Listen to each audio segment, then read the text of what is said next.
Regulasi pemain U23 di Liga Indonesia akan dihapus pada musim depan. Sebuah ancaman untuk regenerasi pemain masa depan Indonesia. Benarkah? Mari kita bahas. I-League membuat aturan baru untuk kasta tertinggi Liga Indonesia di musim baru tahun 2026-2027, yaitu tidak ada lagi kewajiban sebuah klub memainkan pemain U23 sebagai starter dengan durasi minimal bermain setidaknya 45 menit. Kebijakan ini setelah mendengar berdiskusi dengan pihak-pihak yang memiliki kompetensi serta kepentingan dalam kompetisi. Penghapusan regulasi pemain U23 ini tampaknya akan mengancam para pemain muda. Mengingat pada musim ini regulasi tersebut sangat bermanfaat untuk para pemain muda. Mereka memiliki kesempatan untuk menunjukkan kemampuan dan bakatnya di atas lapangan, sehingga kehadirannya bukan hanya sebagai pelengkap tetapi juga instrumen penting di sebuah klub. Dan bukan hanya menjadi penghangat bangku cadangan, tetapi juga merasakan tekanan secara langsung dalam sebuah pertandingan. Apalagi tujuan utama regulasi ini dibuat sebagai pembinaan pemain muda di level kompetisi profesional tertinggi di tanah air. Namun sayangnya ada evaluasi yang mendalam yang dilakukan oleh I-League bersama PSSI. Muncul satu perspektif baru bahwa kompetisi profesional seharusnya menjadi wadah di mana kualitas menjadi penentu utama dalam susunan pemain, bukan memaksakan aturan wajib memasukkan pemain U23.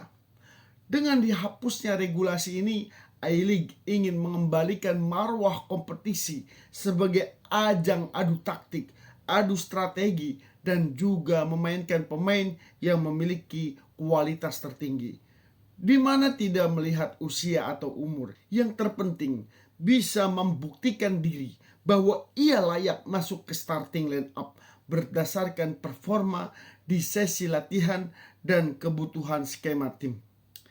Kebijakan ini seperti dua mata pisau. Satu mata pisau untuk mempertajam dan menguatkan kualitas kompetisi, tanpa keharusan penurunan pemain yang mungkin belum siap secara fisik dan mental, sehingga nantinya kualitas setiap pertandingan di kasta tertinggi di Liga Indonesia akan diprediksi semakin meningkat, karena setiap tim akan menurunkan 11 pemain terbaiknya di lapangan, yang pada akhirnya akan membuat setiap pertandingan menjadi ketat, kompetitif, dan menarik untuk para penonton. Tetapi satu mata pisau lainnya akan menusuk dan menghujam para pemain muda. Ada kekhawatiran tentang regenerasi. Jika klub lebih memilih menggunakan pemain senior yang sudah matang, tentunya akan mengancam pemain muda. Tetapi ini sebagai cambukan untuk para pemain muda juga, bahwa ia harus bisa bersaing dengan pemain senior. Tidak mau berpangku tangan dengan regulasi, tetapi ia akan berusaha menjadi pemain pilihan pelatih, sehingga mereka akan berlatih lebih keras, berusaha lebih maksimal, dan menjadi pemain muda yang penuh semangat dan pantang menyerah. Kami sebagai pecinta sepak bola, apapun yang menjadi kebijakan I-League dan PSSI, kita akan terima, karena mereka adalah pemangku kebijakan tertinggi di sepak bola Indonesia. Yang terpenting, semua demi kemajuan bersama. Namun kami berpesan kepada mereka bahwa jangan sampai lupakan pemain muda. Buatlah kompetisi yang lebih masif lagi, berjenjang dan profesional. Buatkan kompetisi resmi mulai tingkat usia dini sampai usia 23. Gandenglah banyak sponsor untuk memeriahkannya.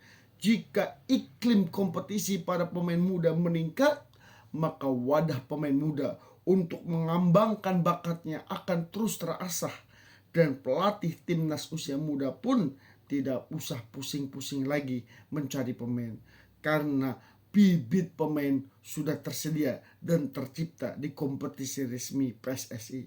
Semoga PSSI sadar bahwa ia menjabat bukan sekedar menjalankan kompetisi yang ada, tetapi juga bertanggung jawab terhadap regenerasi sepak bola Indonesia.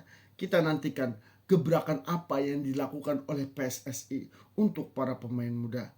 Demikian, salam olahraga.